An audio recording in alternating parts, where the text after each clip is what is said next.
We're going to talk a little bit about relationships and this guy, the brain. So I love talking about the brain. We got the three main areas of the brain. We have the brain stem, the midbrain, the limbic system, and the cortex and the thinking brain. So healthy relationships. What is a healthy relationship? What helps to build a healthy relationship? And what is our human potential within relationships?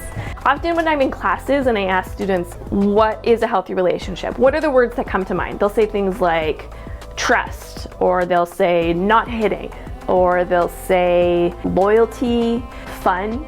Getting back to setting a goal for yourself. When we identify what a healthy relationship looks like, then we can also see what the counterfeits are. And we can see what is the opposite.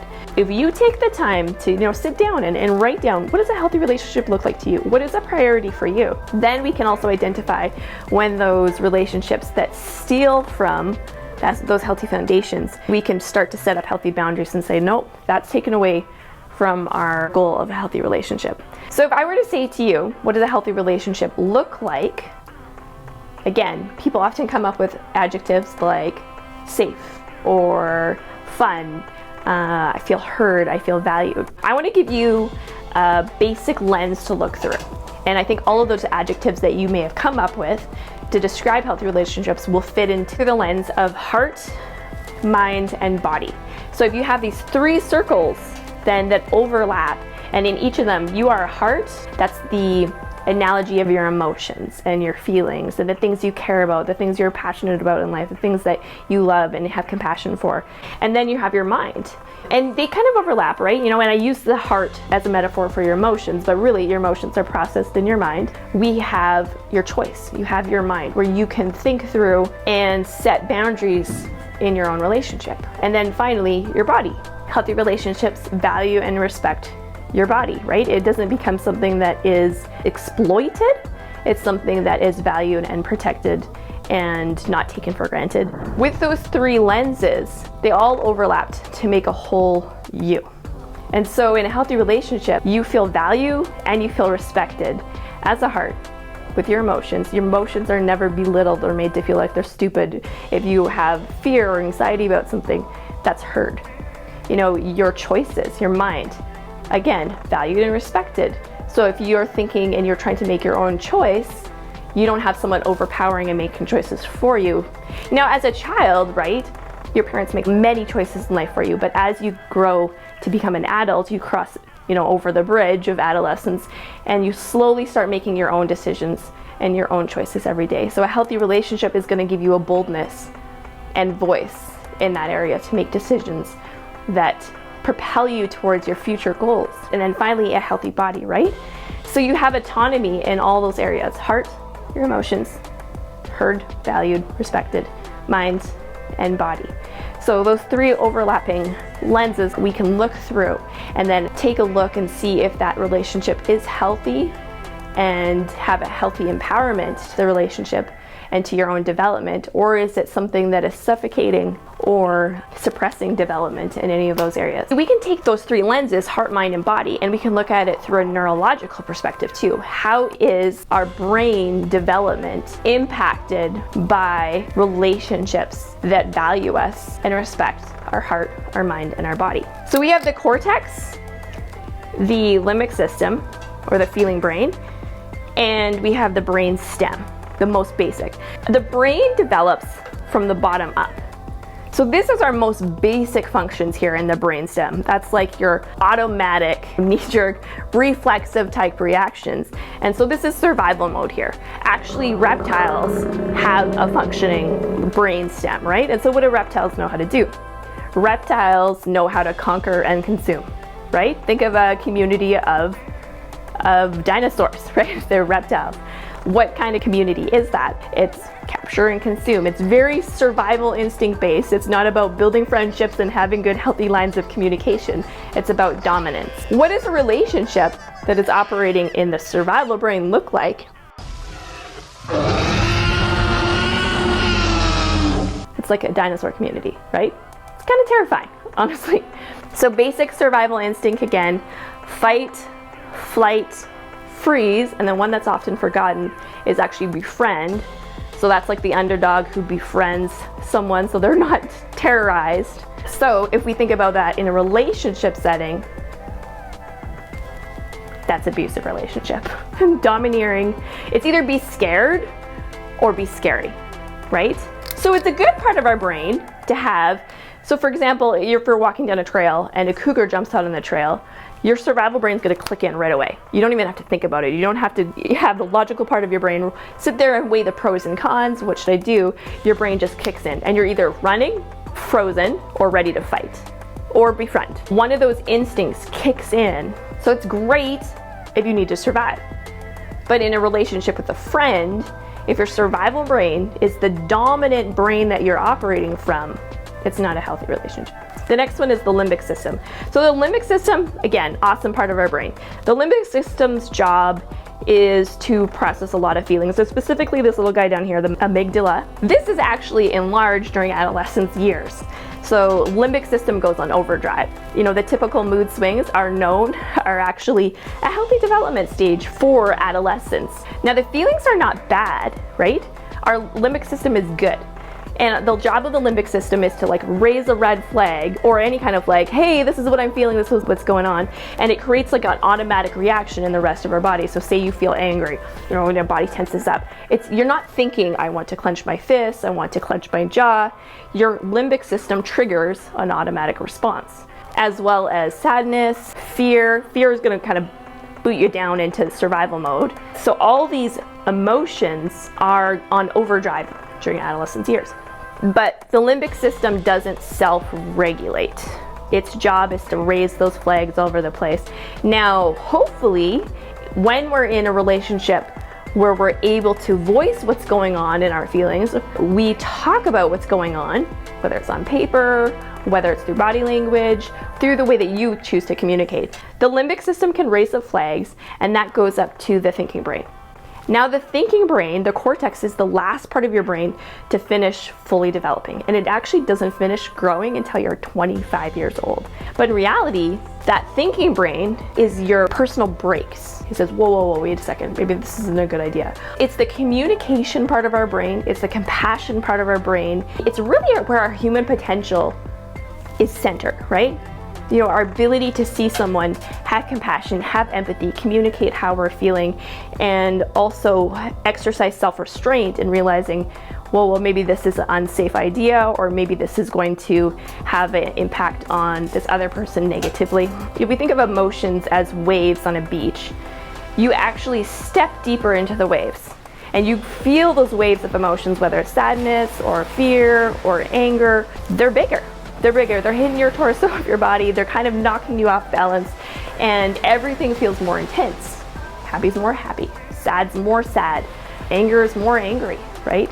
So we have to have strategies for how we're gonna process those emotions. So the job of the limbic system is to flag and then send that information up to the idea center, control center.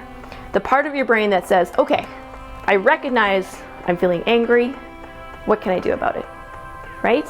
Because if that doesn't happen, if we don't send it up to Command Central, where we can weigh pros and cons, think about the long-term impact of what I'm doing now, our body might kick down into survival brain.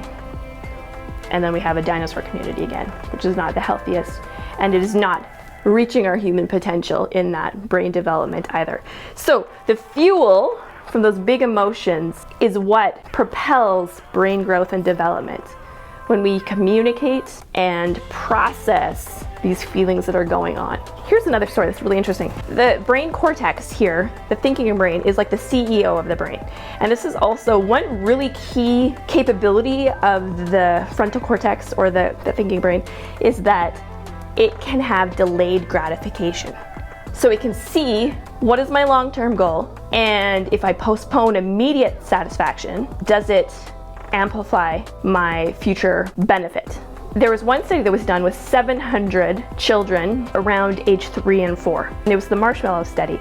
So these children were given one marshmallow.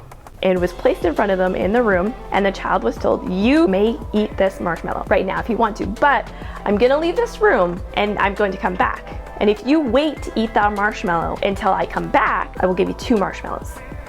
So in that study, how many of these children do you think waited for the 15 minutes? Because that's a really long time when you're 3 years old. How many of these 3-year-olds were able to wait 15 minutes to get the better deal? The brain's starting to develop that thinking brain and that capacity for long-term vision. And so in this study, 1/3 of those 700 kids were able to wait for that second marshmallow. Now, the study didn't end there. They followed these children for the next 15 years into adulthood and beyond. And they were able to see, did early practice in delayed gratification and the ability to see future goals and postpone immediate gratification for future benefits, was it a predictor in their future life success? You know, success defined as happiness in their relationships, happiness with their job, happiness with their home and their lifestyle. And it was really obvious the connection that happened between the children who were able to postpone immediate gratification. They, as adults, were happier with the relationships, happier and healthier with their bodies, and they were also happier with their occupation. So, interesting, right? Who would have thought that a marshmallow could tell you so much? Here's the thing though, the awesome thing about our brain is it's not just genetics. It's not just you get the brain you got, oh well, I got a bad deal, we move on, right? Or this person over here, they just have an amazing brain. No, you train your brain. It takes effort if something is not natural, like if it's not something you've been practicing since you were 3 years old or 1 year old, or if you haven't had people modeling healthy behaviors around you, but you can. And especially when you practice certain behaviors before the age of 25, when your brain has finished that physical structure and development, the skills that you practice before age 25 have a double punch impact. Now, after age 25, the brain has this amazing thing called neuroplasticity, essentially meaning that you mold it and you make it. I have friends who have lost certain parts of their brain due to a car accident or other traumas that had happened in life, and they are able to train other parts of their brain to take over those jobs that they had originally lost. So you train your brain. So every time we have a big emotion, every time we have a survival brain instinct kick in, we have those opportunities. We can be a detective of our feelings, of what our habits and our processes are. And we can see into our brain and see what we're training. And then we can start to ask ourselves, what kind of brain do I want long term? Because the brain you build now is the brain you're gonna have when you're 85. Pretty fantastic investment, I'd say, and definitely worth the hard work of investing and understanding and setting goals and delaying immediate gratification if you understand the better deal for you long term. So then how can you be intentional about building a healthy dating relationship when we're aware of the neuropsychology, how our brain works? Because a dating relationship, now you've upped the ante and there's more feelings going on, more insecurities coming up, possibly more defensiveness or jealousies, those kind of things. And I just want to say, if you think about it, in a dating relationship, which part of the brain is going to be the one that is controlling and jealous, wants to know what you're doing, where you're doing, who you're talking to, and has to know everything? That's the dinosaur brain.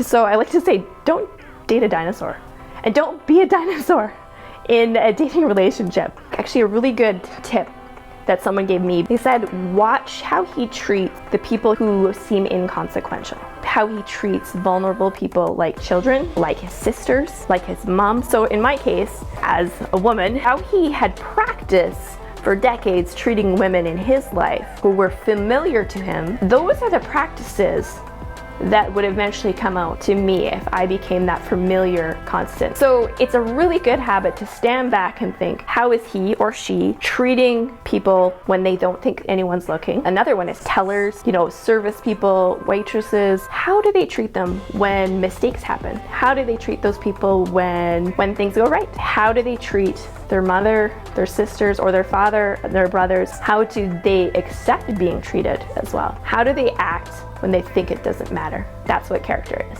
where you can see if a person has integrity. And that's pretty much the biggest indicator on how you will be treated when you become the familiar face.